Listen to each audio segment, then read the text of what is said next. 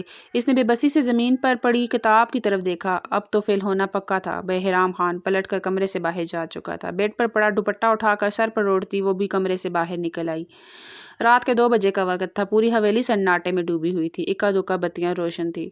راہداریوں سے گزرتی حویلی کے کچن تک چلی آئی۔ آدھا دن تو اسی کچن میں گزرتا تھا، اب آدھی رات تک بھی یہی کام کرنا پڑے گا۔ تلخی سے سر جھٹکتے اس نے شیلف پر بڑے بڑے ڈبے کھول کر دیکھے۔ شاید وہ لوگ کسی پارٹی کی نیت سے اکٹھے ہوئے تھے۔ کھانے پینے کا بہت سامان تھا۔ عمل نے احتیاط سے ہر چیز مختلف پلیٹوں میں نکالی۔ اس کا ذہن اپنی کتاب اور پرچے میں الجھا ہوا تھا۔ ٹرے سے جا کر وہ بہرام خان کے کمرے کی طرف چلی آئی۔ دروازہ بند تھا۔ اندر سے ہلکی ہلکی میوزک کی آواز آ رہی تھی۔ عمل نے بے بسی سے ہاتھ میں پکڑی ٹرے کو دیکھا، پھر ٹرے زمین پر رکھ کر دروازے پر دستک دی۔ اندر آ جاؤ۔ بہرام خان کی بھاری آواز پر عمل کے قدموں تلے سے زمین نکلی تھی۔ وہ اس سے بے حد خوف زدہ رہتی تھی۔ جھک کر ٹرے اٹھاتے اس نے دل میں 2-3 قرآنی دعائیں پڑھی اور دروازہ دھکیل کر اندر داخل ہو گئی تھی، لیکن اندر قدم رکھتے ہی عمل کے 14 طبق روشن ہو گئے۔ سامنے کا منظر اس کی توقع کے بالکل برخلاف تھا۔ بہرام خان کی شاندار کمرے میں اس وقت وہ اکیلا نہیں تھا، اس کے ساتھ 3 اور دوست بھی تھے جو اسی کی عمر کے تھے۔ حلیے اور چہرے سے وہ سب اسی کی کماش کے لگ رہے تھے، بگڑے ہوئے امیر زادے، کیونکہ سب کے سامنے ٹیبل پر دھری سرخ رنگ کی بوتل میں اسے آدھا مشروب پیا جا چکا تھا۔ کمرے میں سگریٹ اور الکوہل کی ملی جلی بو تھی۔ گلاسوں میں سرخ رنگ کا مشروب تھا اور کمرے کی نیم تاریک فضا عجیب سا ماحول بنا رہی تھی۔ عمل کے ہاتھوں میں ٹرے لرزنے لگا۔ یہ آپ لوگوں کا کھانا۔ بمشکل چند لفظ ادا کرتے اس نے گھبرا کر ٹرے سامنے میز پر دھری تھی۔ سامنے بیٹھا بہرام خان مسلسل اپنے موبائل پر مصروف تھا۔ واؤ، یہ مشرق کی بیوٹی کمال کی چیز ہے یار، اتنی ینگ ایج میں اتنی کاملیت، مجھ سے تو نگاہ ہی نہیں ہٹائی جا رہی۔ کون ہے یہ؟ دلچسپی اور اشتیاق بھری آواز پر عمل نے سر اٹھا کر دیکھا۔ وہ بہرام خان کا کوئی دوست ہی تھا۔ چہرے سے اندازہ ہوتا تھا کہ آدھی زندگی کسی باہر کے ملک میں گزار کر آیا ہے۔ انداز ویسے ہی تھے۔ ہاتھوں میں پکڑی سگریٹ ایش ٹرے میں مسلتے وہ دھیرے دھیرے چلتا عمل کے قریب آیا تھا۔ عمل کو اپنا خون رگوں میں جمتا ہوا محسوس ہوا۔ میں جاؤں؟ اس نے پلٹ کر بہرام خان سے پوچھا، جو موبائل میں واپس جیب میں رکھتے اب سر اٹھا کر اسے دیکھ رہا تھا۔ کہاں جاؤں؟ رات کے اس وقت باقی سارے لوازمات موجود ہیں تو تمہیں کیسے جانے دیں؟ ہمارے ساتھ بیٹھو نا، ہماری کمپنی کو انجوائے کرو۔ سامنے کھڑی شخص نے اچانک عمل کی کمر میں ہاتھ ڈال کر اسے اپنے قریب کیا تھا۔ عمل کے قدموں تلے سے زمین نکل گئی۔ دور ہٹیں آپ، یہ کیا بدتمیزی ہے؟ اس نے ایک لخت دائیں ہاتھ کا زوردار تھپڑ اس کے چہرے پر دے مارا تھا اور ساتھ ہی اسے زوردار دھکا دے کر پیچھے کی طرف دھکیلا تھا۔ اس کا سانس پھول رہا تھا، پاؤں لرز رہے تھے۔ سامنے کھڑے شخص نے ہکا بکا ہوتے اپنے دائیں گال پر ہاتھ رکھا جہاں اس سامنے کھڑی لڑکی نے تھپڑ مارا تھا، اور اگلے ہی پل اس کی آنکھیں سرخ ہوئی تھی۔ یو لٹل، اتنی اوقات تیری؟ وہ یک لخت گھراتے ہوئے آگے بڑھا تھا۔ عمل کو زمین اور آسمان گھومتے ہوئے دکھائی دیے تھے۔ اس نے شدت سے اپنی آنکھیں میچ لی اور تبھی سامنے بیٹھے بہرام خان نے یک لخت آگے بڑھ کر اپنے دوست کو تھاما تھا۔ بس کر یار، حویلی کی ملازمہ ہے، معمولی سی، اتنا گر گیا ہے تیرا معیار؟ جو کچھ کرنا ہے حویلی سے باہر جا کر کر، یہاں پر ایسی چیزوں کی اجازت نہیں ہے، دو ٹوک انداز میں کہتے اس نے اپنے ساتھی کو پیچھے کیا تھا۔ عمل کی آنکھوں میں آنسو جمع ہونے لگے تھے۔ ایک نفرت بھری نگاہ اس نے بہرام خان کی سمت ڈالی۔ وہ کردار کا اتنا گرا ہوا تھا، یہ باتوں سے آج پتہ چلا تھا۔ اس میں ہر برائی موجود تھی، یہ بات آج ثابت ہو چکی تھی۔ جاؤ تم اپنے کمرے میں۔ بہرام خان نے مڑ کر ایک سرد نگاہ عمل کی سمت ڈالی تھی۔ وہ تیزی سے پلٹی، لیکن ابھی اس نے دروازے کے لاک پر ہاتھ رکھا ہی تھا جب اسے اپنے پیچھے بہرام خان کی آواز سنائی دی۔ خبردار، اگر تم نے اماں جان یا بابا جان سے اس بارے میں کوئی شکایت کی، بھول جاؤ کہ میں نے تمہیں رات کو اپنے کمرے میں بلایا تھا، یہاں کوئی نہیں آیا، سمجھی؟ اس کی کاٹدار آواز سنتے ہی عمل کے پورے وجود میں نفرت کی ایک لہر پھیل گئی تھی۔ یہ شخص اس لائق ہی نہیں تھا کہ اس سے بات کی جاتی۔ تیزی سے دروازہ کھول کر وہ باہر نکل آئی تھی۔ باہر آتے اس نے چند گہری سانسیں لے کر خود کو کنٹرول کرنے کی کوشش کی، مگر اندر چند لمحے قبل جو کچھ ہوا تھا وہ اس کے دل دہلا دینے کے لیے کافی تھا۔ حویلی میں یہ سب کچھ ہونے لگا تھا۔ بہرام خان اتنا گرا ہوا انسان تھا، یہ بات اس سے برداشت نہیں ہو رہی تھی۔ کہاں کا پرچہ، کیسی پڑھائی، وہ سب بھول گئی۔ کمرے میں آ کر بے بسی سے اپنے ناخن چباتے وہ مسلسل دروازے پر نگاہیں